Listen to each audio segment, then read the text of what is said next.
भगवान श्री कृष्ण का उपदेश संपूर्ण प्राणी मात्र के लिए कल्याणकारी है। भगवान कह रहे हैं कि अर्जुन, जिनके लिए शोक नहीं करना चाहिए उनके लिए तू शोक करता है। जिनके प्राण चले गए और जिनके प्राण नहीं गए, दोनों के लिए शोक करना उचित नहीं बनता। मानो अर्जुन ये कहना चाहते हैं, प्रभु आप कह रहे हो तो ठीक है, लेकिन अभी थोड़ी देर में जब युद्ध होगा, उस युद्ध में मेरे सामने जो सेना खड़ी है दोनों तरफ, तो उसमें लोग तो मारे जाएंगे। जब लोग मारे जाएंगे तो फिर दुख कैसे नहीं होगा, शोक तो होगा। अभी तो नहीं मारे गए, लेकिन मारे जाएंगे, फिर ये नहीं रहेंगे, इनकी याद आएगी तो दुख होगा। उसी के लिए भगवान कह रहे हैं, न त्वेवाहं जातु नासं न त्वं नेमे जनाधिपः न चैव न भविष्यामः सर्वे वयमतः परम्। न तु एव जातु नासम। यहां जो न है दो बार प्रयोग किया गया। न तु एव अहम जातु, ऐसा कभी नहीं हुआ कि मैं नहीं था, था ही। नासम न त्वं नेमे जनाधिपः,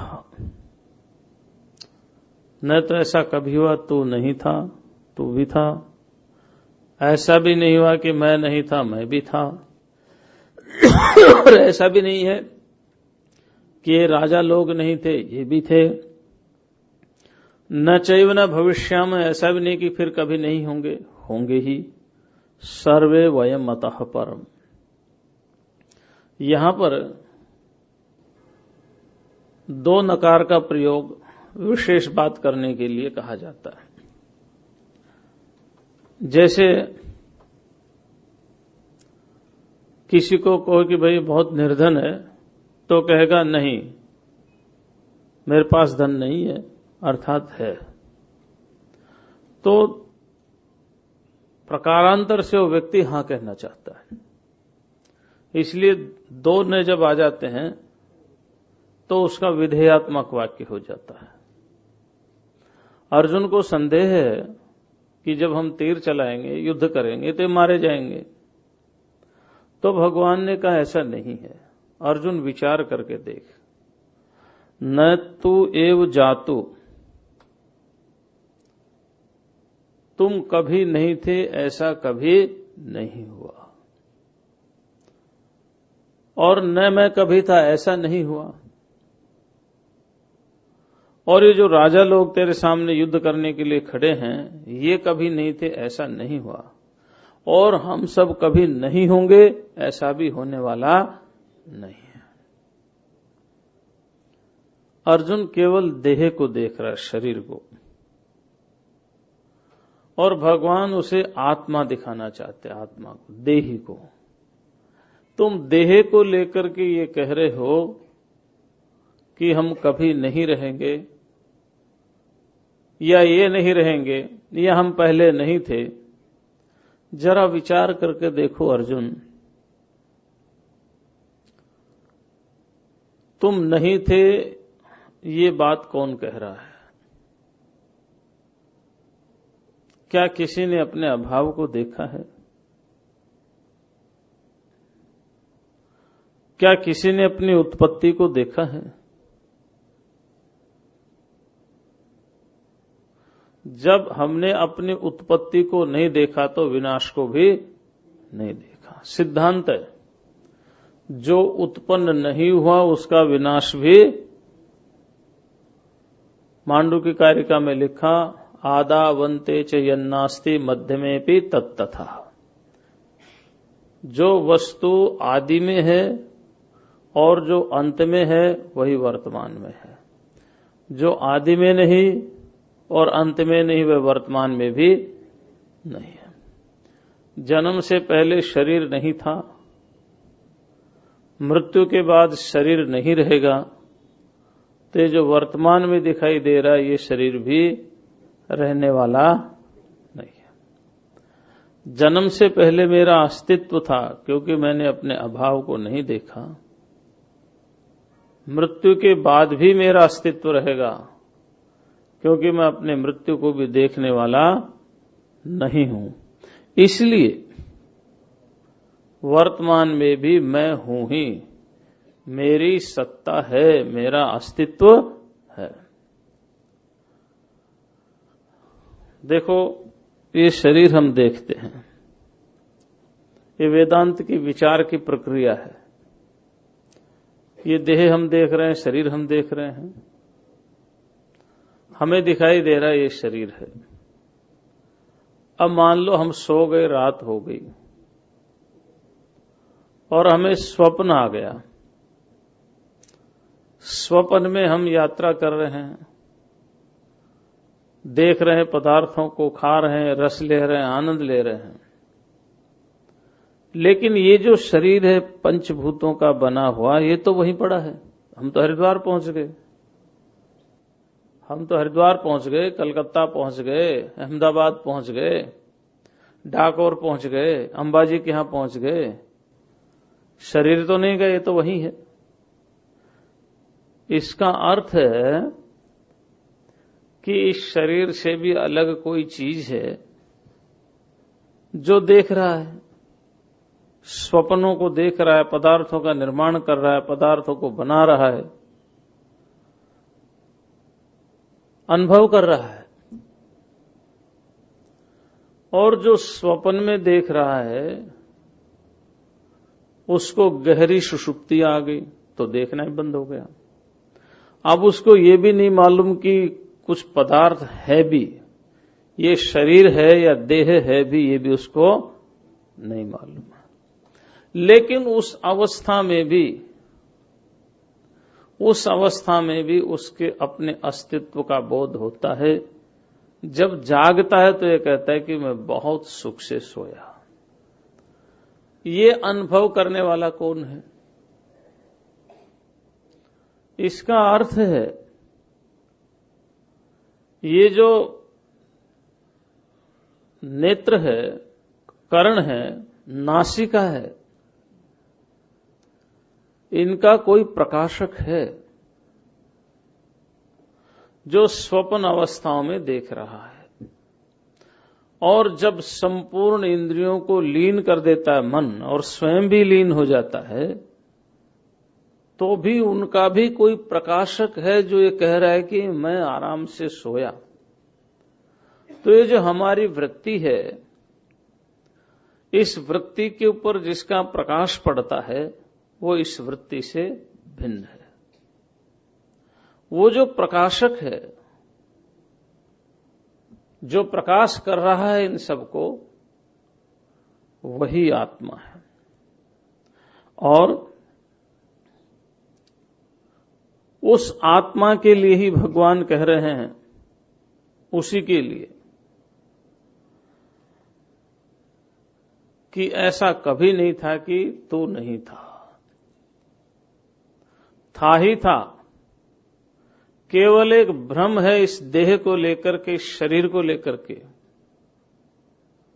ये शरीर तो उत्पत्ति से पहले भी नहीं था और मृत्यु के बाद भी नहीं रहेगा। कोई किसी के जन्म को नहीं देखता। अगर कहे कि नहीं आपने नहीं देखा, माता पिता ने तो देखा है। माता पिता ने भी जन्म को तो देखा है, लेकिन शरीर को देखा है, आत्मा को नहीं देखा। आत्मा कोई देख नहीं सकता। और इस शरीर के अंदर वो चेतन तत्व है जो हमारी संपूर्ण वृत्तियों पर प्रकाश डाल रहा है। उसी के प्रकाश से सारी वृत्तियां प्रकाशित हो रही है। जब वो नेत्र में आकर के बैठता है तो दृष्टा कहलाता है। जब वह कान में आकर के बैठता है तो वह श्रोता कहलाता है, जब वह त्वक में आकर के बैठता है तो स्पृष्टा कहलाता है। संपूर्ण इंद्रियों के अंदर जब वो शक्ति देता है तो हम उसको कर्ता, भोक्ता, दृष्टा, जो कुछ भी कहना चाहे कह सकते हैं। लेकिन जैसे सांख्य में एक बहुत प्यारा उदाहरण दिया जाता है,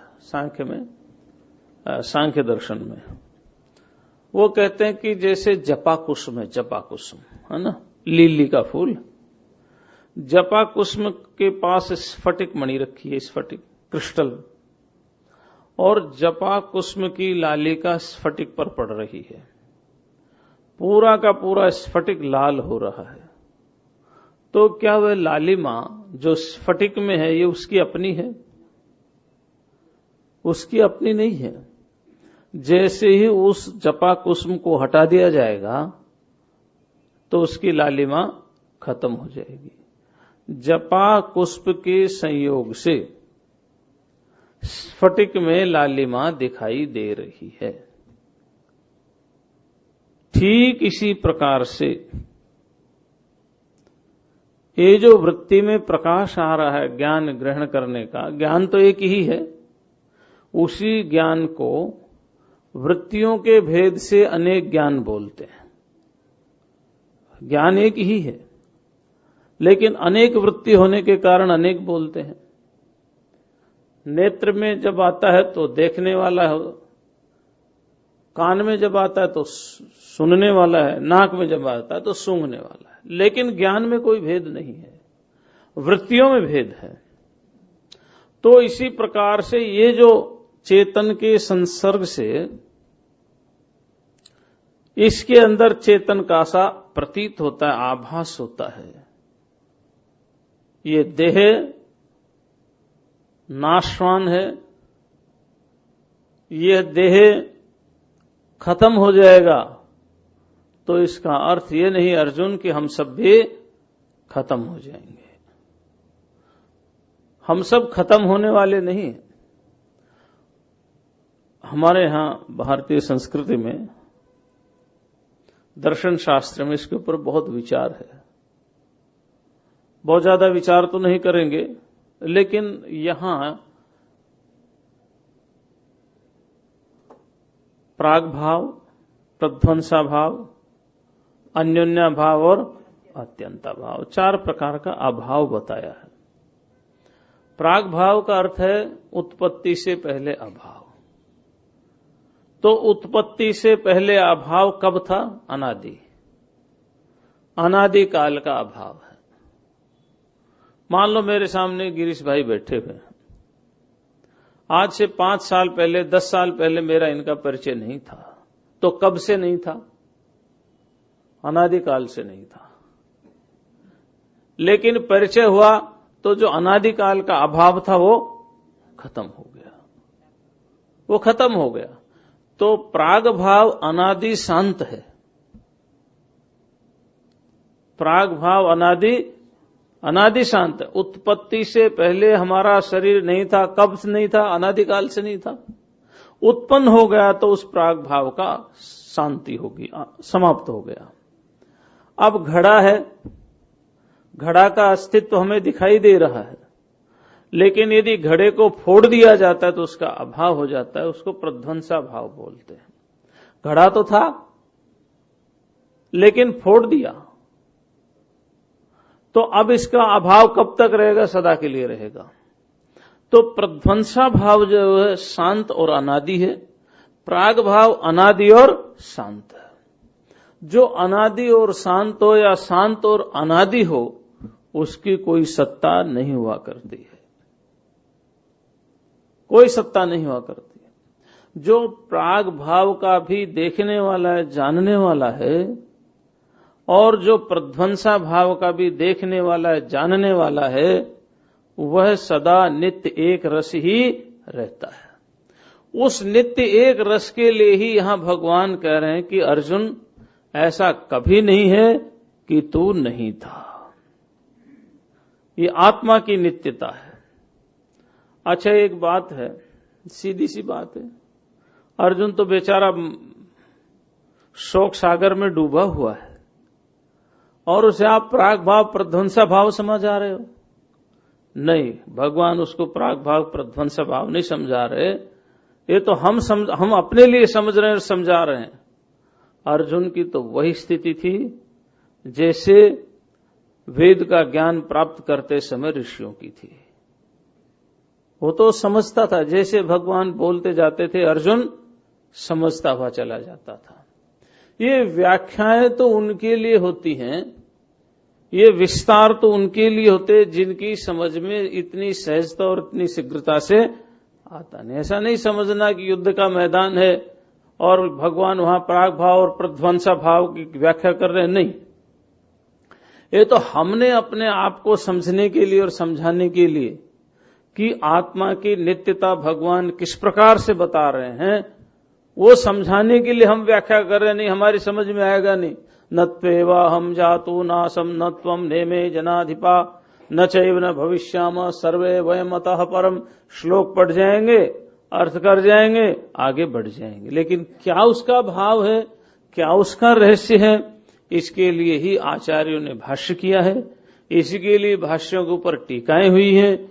इसी के लिए युग युग में अनेक महापुरुषों ने इसकी व्याख्या की है।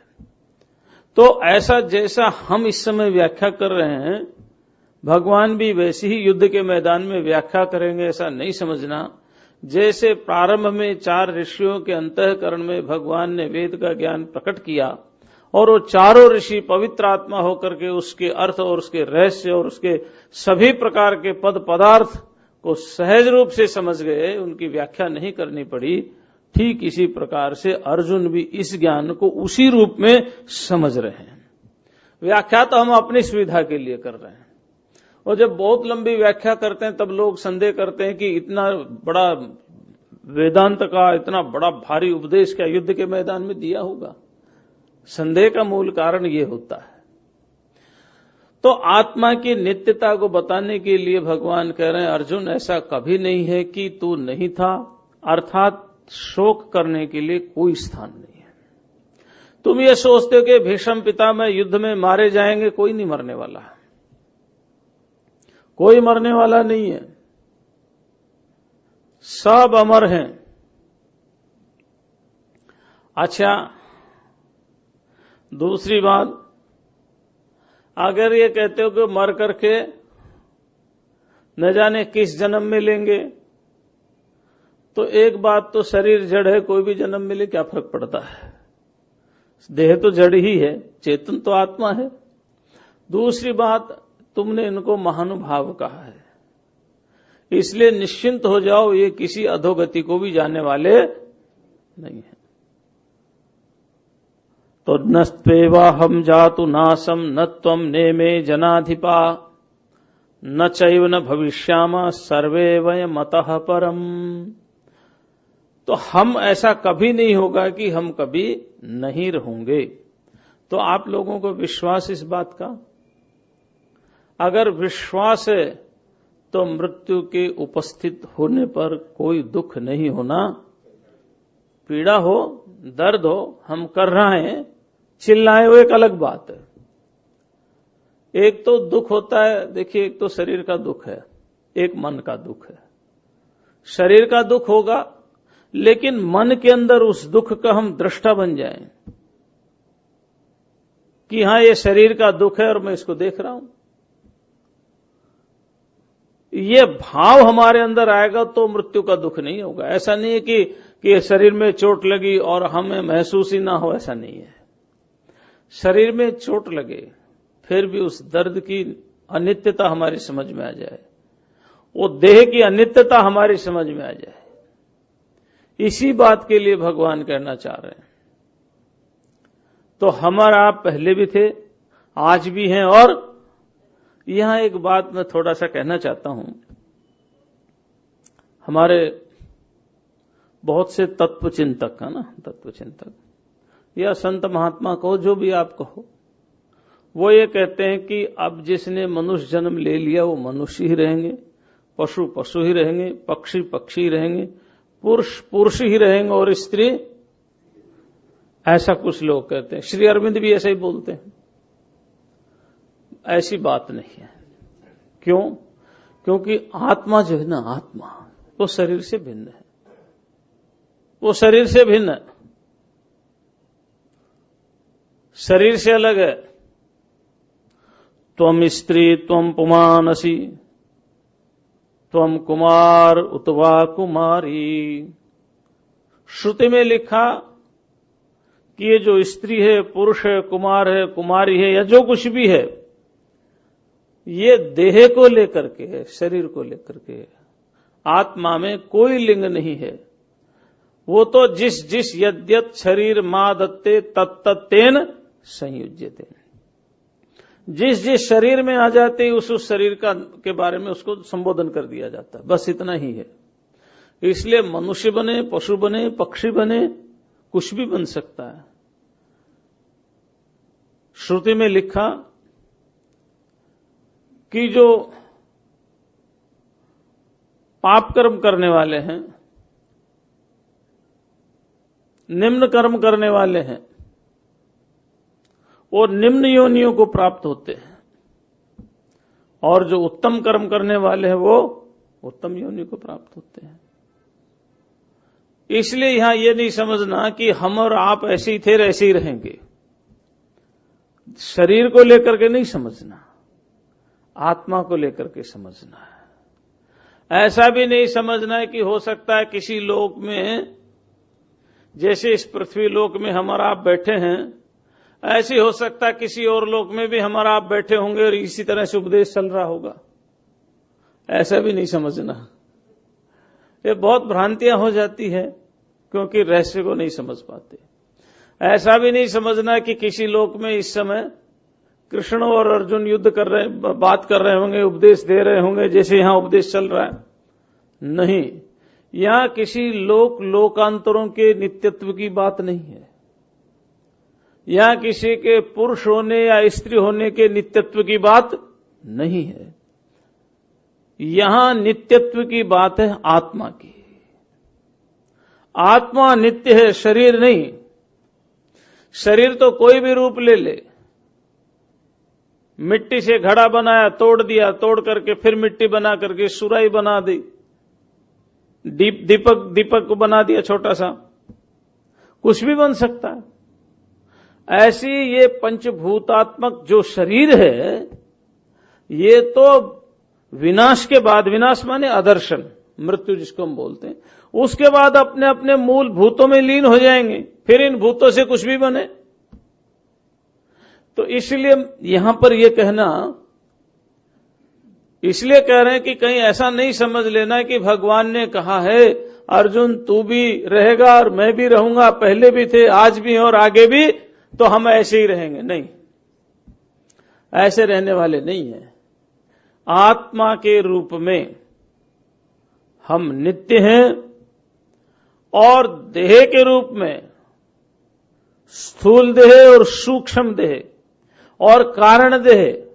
स्थूल देह के रूप में हम अभी नहीं दिखाई देते, जब ज्ञान हो जाता है तो सूक्ष्म और कारण शरीर भी नहीं रहता। इसलिए ध्यान रखना, ये भ्रांति मत लेना कि अर्जुन और श्री कृष्ण पहले भी थे, अर्जुन श्री कृष्ण अब भी हैं और अर्जुन और श्री कृष्ण आगे भी रहेंगे। हम भी पहले थे, अब भी हैं, आगे भी रहेंगे इसी रूप में। नहीं, हम पहले थे आत्मा के रूप में, अब हैं आत्मा के रूप में, आगे भी रहेंगे। ऐसे ही श्री कृष्ण और अर्जुन है। नर नारायण है। आप कहते हैं भाई नर नारायण बार बार अवतार लेते हैं, तो ठीक है, जब अवतार लेते हैं तो अज्ञान के कारण नहीं लेते। समझ गए ना? अज्ञान के कारण नहीं लेते, अपनी माया का आश्रय लेकर के वो प्रकट होते हैं। लेकिन जब जन्म मरण की बात हम करेंगे, अज्ञानी जीव की बात, तो जो अज्ञानी जीव है ये जरूरी नहीं कि अगले जन्म में मनुष्य ही बने, लेकिन रहेगा आत्मा के रूप में। अब भी है वो आत्मा के रूप में, आगे भी रहेगा आत्मा के रूप में। तो आत्मा के नित्यत्व का यहां उपदेश है।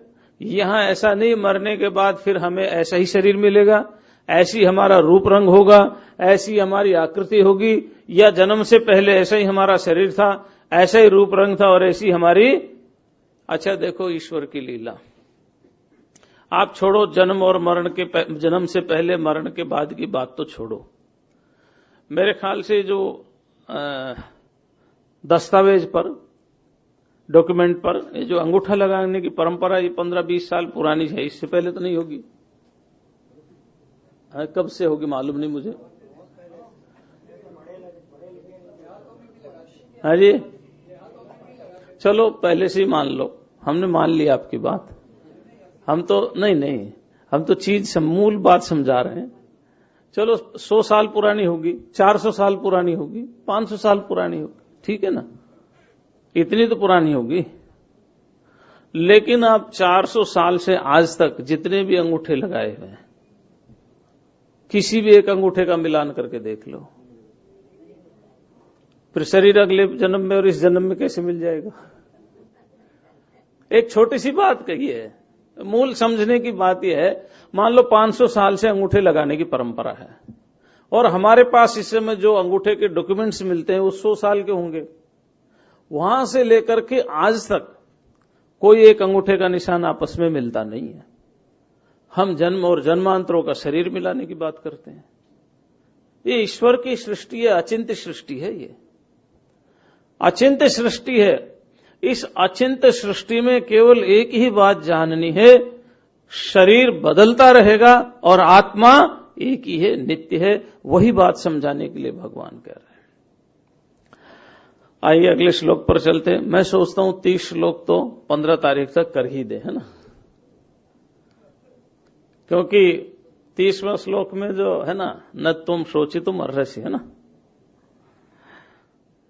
देहिनो अस्मिन् यथा देहे कौमारम यौवनम जरा तथा देहांतर प्राप्तिर धीरस्तत्र न मुह्यति। अब यहां एक विलक्षण बात कही भगवान ने, बड़ी विलक्षण बात कही है। क्या विलक्षण बात कही है? वो कहते हैं कि अस्मिन देहे कौमारम यौवनम जरा यथा। यथा माने जैसे इस शरीर में, देही ने माने देही की, है ना, जैसे जिसके पास रथ होता है उसको रथी बोलते हैं, जिसके पास धन होता है उसको, और जिसके पास देह होता है उसको देही बोलते हैं, है ना। तो रथी का अर्थ हो गया रथ अलग है और रथ का मालिक, धनी का अर्थ हो गया धन अलग है और धन का मालिक। ऐसे देही का मतलब हो गया देह अलग है और देह का मालिक। सीधी सी बात होगी ना, ये सरल सा अर्थ है और ये भगवान की विशेषता है। देखिए यहां आत्मा नहीं कहा, आत्मा नहीं कहा, चेतन नहीं कहा, यहां देही शब्द का प्रयोग है। क्यों? क्योंकि आदमी, व्यक्ति देह से ही सबसे ज्यादा आसक्त रहता है, देह को ही अपना स्वरूप समझता है। इसलिए अर्जुन को भगवान सबसे पहले उपदेश दे रहे हैं, जो देह है ना, ये देह तू नहीं है, इस देह का तो तू मालिक देही है। मान लो सबसे गहरी जो चोट है भगवान वहीं करना चाहते हैं जहां सबसे गहरा बंधन है, जहां प्रगाढ़ बंधन है वहीं सबसे पहले चोट करना चाहते हैं। और हमारा प्रगाढ़ बंधन इस शरीर को लेकर, क्योंकि जब से होश संभालते हैं तब से हम शरीर को देखते हैं और शरीर को, इस देह को ही अपना स्वरूप मानते हैं। इसलिए भगवान ने सबसे पहले चोट वहीं पर मारी है। देहि अस्मिन देहे देहि नः, इस देह में, इस देही का जैसे कुमार अवस्था, यौवन अवस्था और जरावस्था आती है, ऐसे ही इस देही का देह भी बदलता रहता। तथा देहांतर प्राप्ति ही, वैसी दूसरे देहों की प्राप्ति मृत्यु के बाद और भी प्राप्ति होती रहती है। धीरस्तत्र न मुह्यति, धीर पुरुष है और उसमें मोह नहीं करता। देखिए पहला जो उपदेश दिया भगवान ने 11वां श्लोक क्या कहा? अशोचानन्व शोचस्तु, वहां शोक है और यहां मोह है। पहले के 2 श्लोक में शोक की निवृत्ति है और भी यहां मोह की निवृत्ति है। और मोह हमारा सबसे पहले शरीर को ही लेकर के होता है, शरीर को, शरीर के संसाधनों को, शरीर के सुरक्षा को लेकर के, शरीर हमसे कहीं छूट न जाए इसको लेकर के ही मोह होता है। और भगवान उसी के लिए कह रहे हैं कि मानो अर्जुन कह रहा है कि महाराज ठीक है, मान लिया आत्मा नित्य है, हमने मान लिया, लेकिन आदमी जब मरता है तो उसको बड़ा कष्ट होता है। ऐसे ही जब जन्म लेता है तो भी उसको, ऐसा कहते हैं भागवत में 3 स्कंद में कपिल देवहूति संवाद में वो पूरा का पूरा वर्णन है ना, पूरा का पूरा वर्णन है। और अन्यत्र भी कहा है, यहां तक कहा है कि मरते समय व्यक्ति को इतना दर्द होता है जितना मान लो एक साथ 1000 बिच्छू ने काट दिया हो। जन्म लेते समय भी उसको ऐसा ही दुख होता है। इसी तो लिखा है, जन्म दुखम हाँ, सब दुख ही दुख है। आगे तो हम नहीं बोलेंगे क्योंकि जाया दुखम का तो अनुभव है नहीं, इसलिए जन्म दुख हम ही बोला है ना। सारा दुख ही दुख है। लेकिन भगवान यहां एक बहुत सुंदर बात बताना चाहते हैं। देखिए, विचार कीजिए, आप जब बाल अवस्था में थे और बाल अवस्था से युवावस्था में आए तो आपको कितना दुख हुआ? सच्ची बताना है, कितना दुख हुआ? हुआ कुछ नहीं हुआ। ऐसे युवावस्था से वृद्धावस्था में आए तब कितना दुख हुआ? अर्जुन चिंता मत कर, जैसे बाल अवस्था में युवावस्था में आने से दुख नहीं हुआ, युवावस्था से बाल अवस्था वृद्धावस्था में आने से दुख नहीं होता, ऐसे ही जब दूसरा देह मिलेगा तो भी दुख होने वाला। दुख तो मन की कल्पना है, सुख तो, अब ये बात तो कहने की है, समझने की है ना। लेकिन एक बात और समझने की है, जैसा शास्त्रों में लिखा है, वो भागवत के 3 स्कंद के उस प्रकरण में बहुत सुंदर है, और दूसरे भी गर्भोपनिषद है, ये सब उपनिषदों में भी सुंदर वर्णन है ना। एक छोटा सा बच्चा, चलो गर्भ में जो कष्ट होता होगा, उसका हमें वर्णन याद नहीं है, लेकिन जो देखते हैं उसकी बात करते हैं, याद तो हमें वो भी नहीं है। लेकिन हम क्या देखते हैं, एक छोटा बच्चा है, उस छोटे बच्चे को वो लेटा हुआ है, मच्छर काट रहे हैं, तो बताओ उसको दुख हो रहा है नहीं हो रहा है? होगा ना।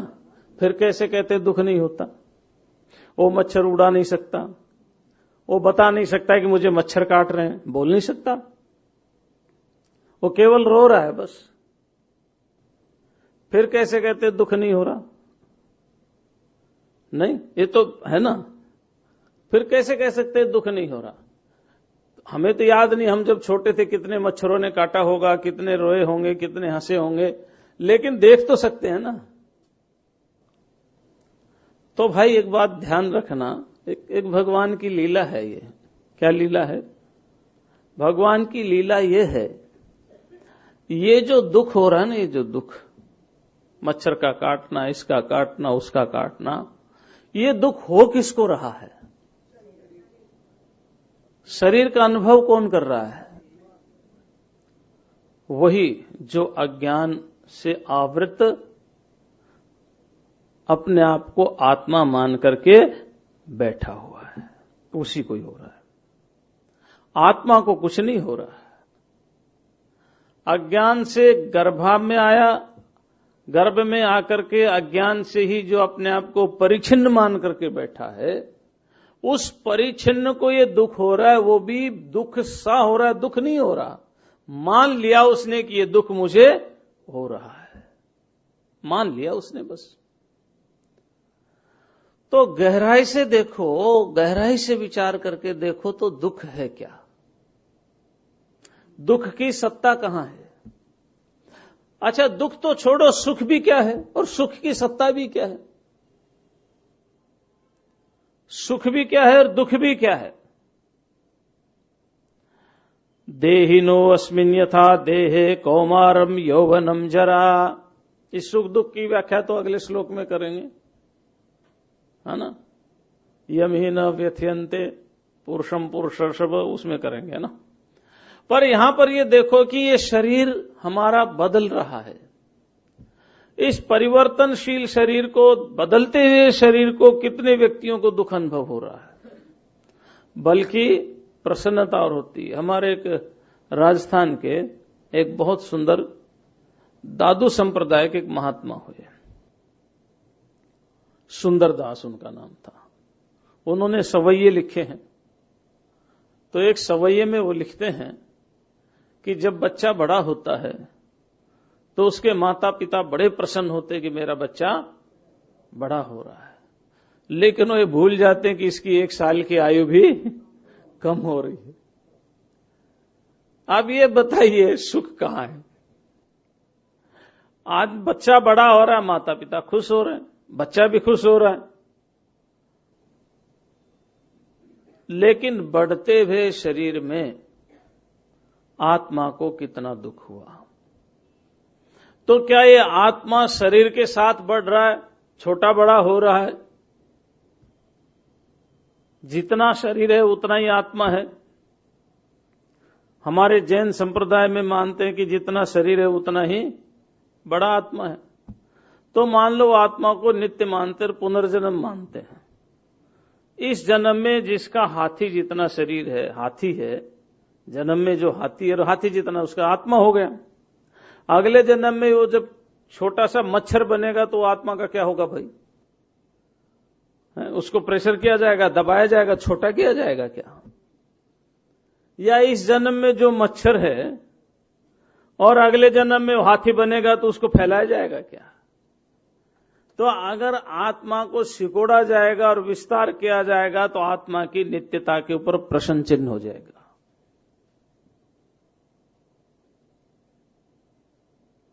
कुछ आत्मा को अणुपरिमाण वाला मानते हैं। बालादेक मणियस्कम,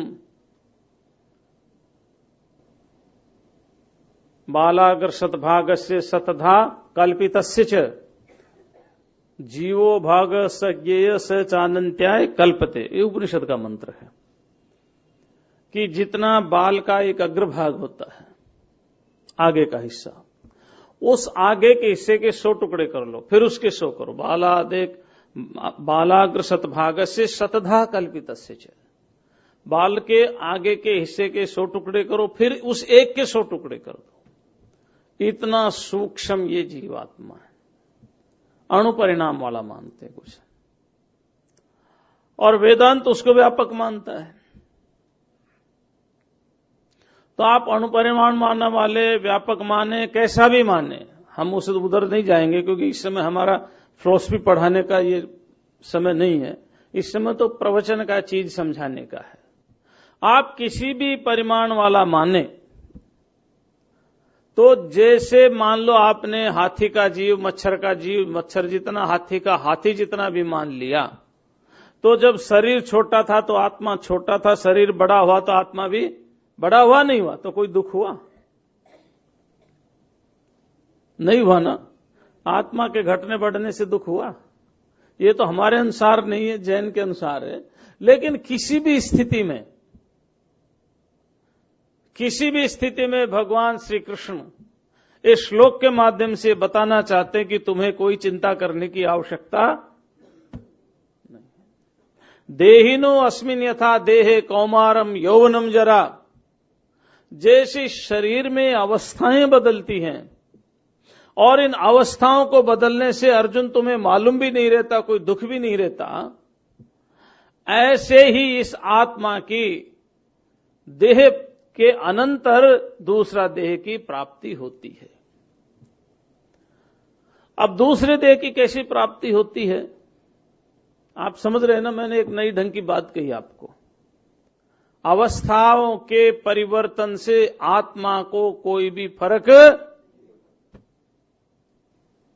अच्छा ठीक है, नहीं फर्क पड़ता, हमारे शतायु पुरुष बैठे हुए हैं, है ना, इनसे पूछ करके देखो क्या ये अब चल करके जैसे पहले दौड़ करके सीढ़ियों से आते हैं वैसे आ सकते हैं क्या?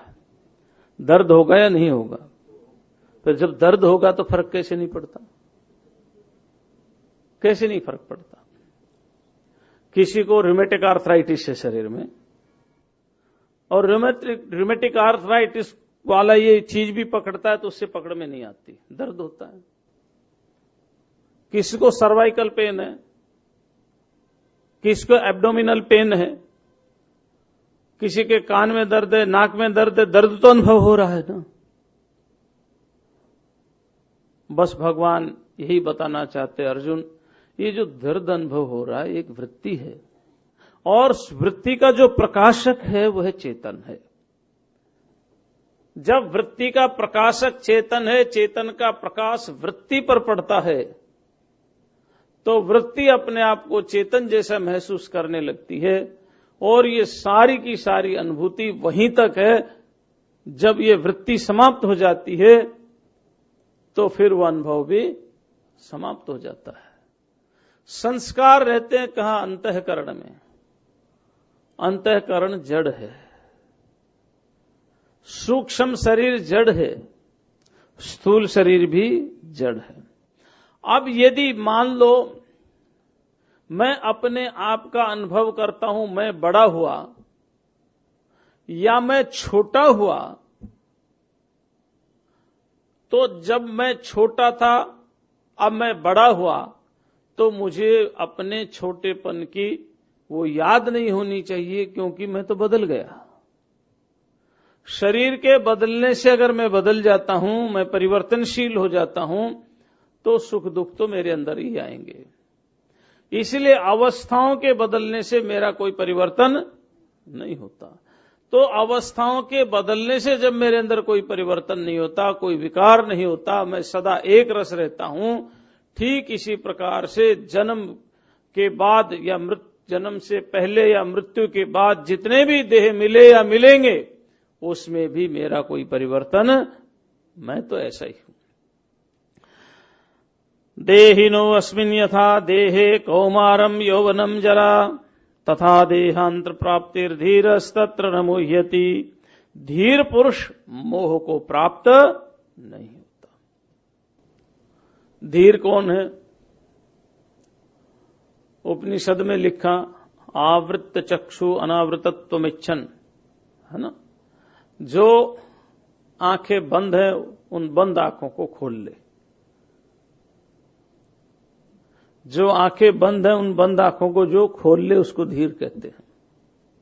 परांची खानी व्यतृणत स्वयंभू तस्मात् परांग पश्यति नान्तरात्मन कश्चित धीर प्रत्यगात्मान मैक्षत। आवृत्त चक्षु अनावृतत्वम इच्छन। कश्चित धीर, कोई धीर पुरुष प्रत्यगात्मानम ऐक्षत, इस प्रत्यगात्मा को जानता है, देखता है। तो धीर पुरुष कौन है? जो प्रत्यगात्मा को जान रहा है। और यहां आत्मा की बात इसलिए कहना चाह रहे हैं कि भगवान श्री कृष्ण अर्जुन को अमृतत्व की प्राप्ति कराना चाहते हैं। जो प्रत्यगात्मा को जानता है, जिसने अपने आप को जानने के लिए नेत्र खोल दिए, अपने चक्षुओं को विस्फारित कर दिया। नेत्र का अर्थ ज्ञान है ना। अपने को जानने के लिए, अपने को समझने के लिए खड़ा हो गया, उसको धीर पुरुष कहा है। और ये धीर पुरुष कैसा है? भर्तृहरि ने नीति शतक में बड़ा प्यारा लिखा। वो कहते हैं कि आप मान लो एक बहुत बड़ी नदी है, ये समुद्र है, नदी है। उस नदी में पानी का बहाव तेज हो गया, बाढ़ आ गई, आप उसमें नाव चला रहे हैं, और जो हवाएं वो भी आपके प्रतिकूल हैं। हवाएं प्रतिकूल है, पानी का बहाव तेज है, परिस्थितियां प्रतिकूल हैं।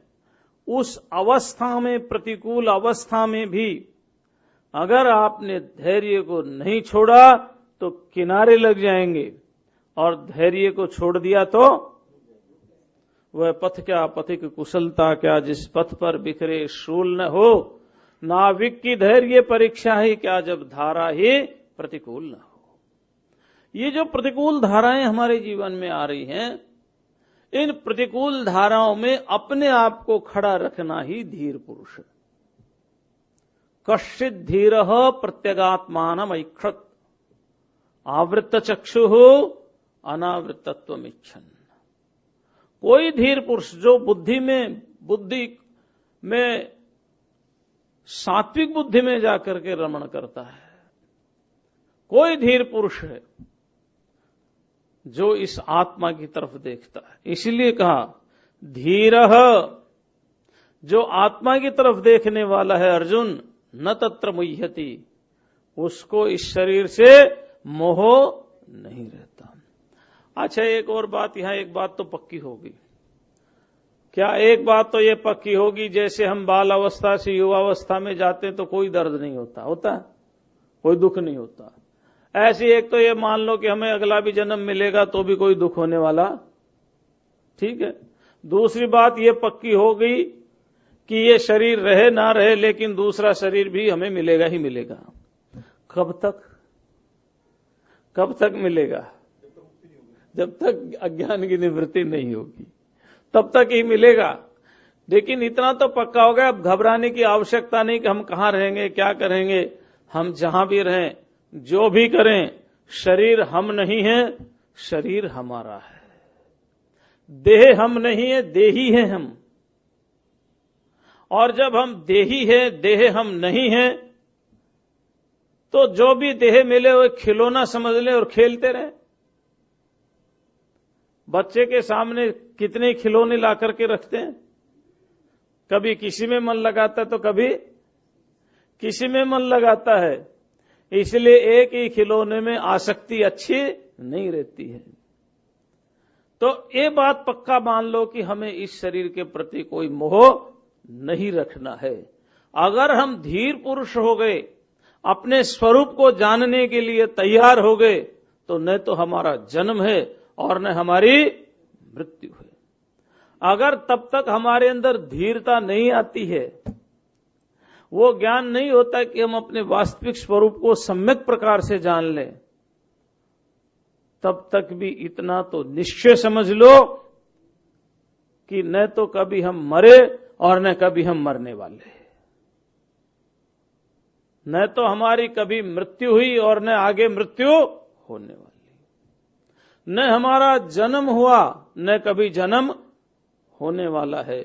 ये जो जन्म और मृत्यु तो एक संयोग और वियोग है जो हमारे संस्कारों के अनुसार होता रहता है। और ये शरीर मिलते रहते हैं, शरीर बदलता रहता है, परिवर्तन होता रहता है। इसी देह में जब परिवर्तन हो जाता है तो आगे भी परिवर्तन होता ही रहेगा। तो यहां पर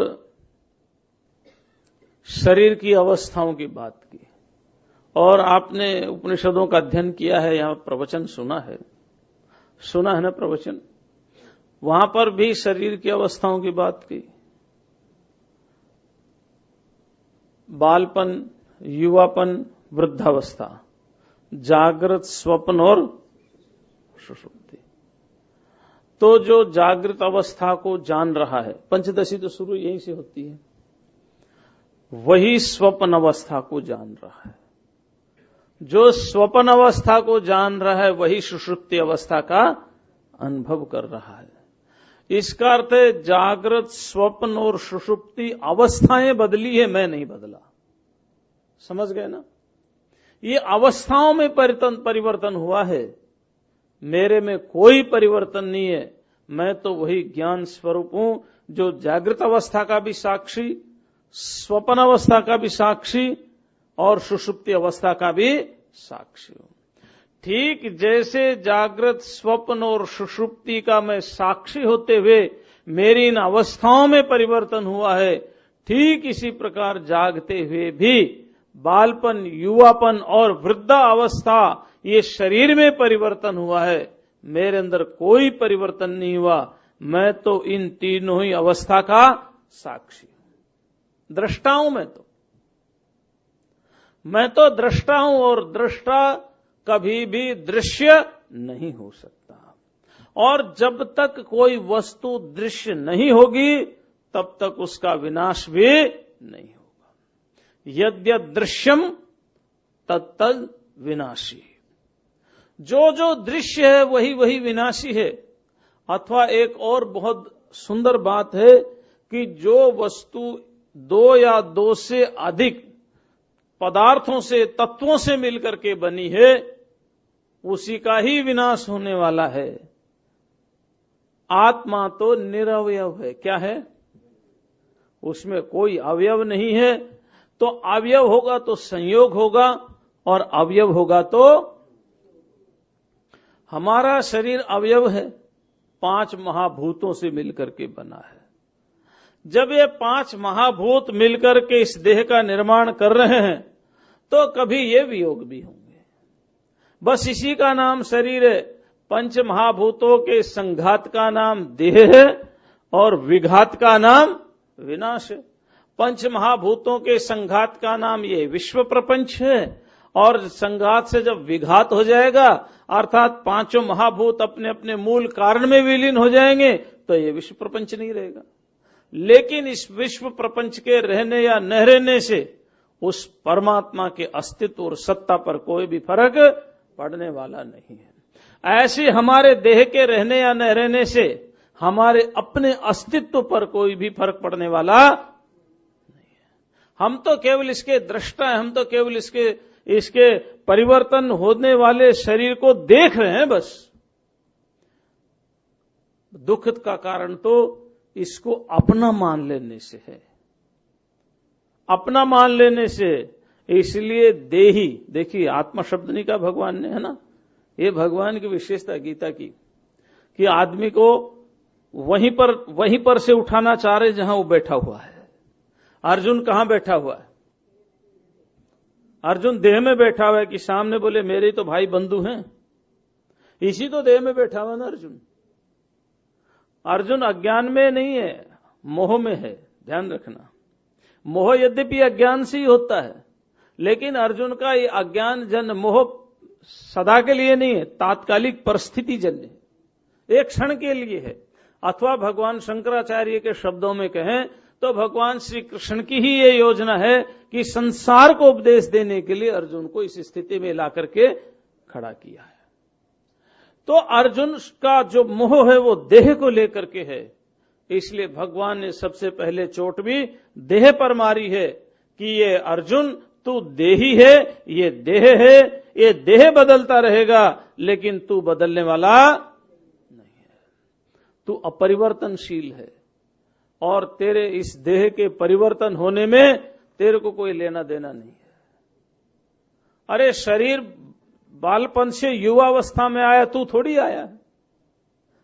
शरीर ही देह ही ले तो युवावस्था से वृद्धावस्था में आया, तू थोड़ी आया।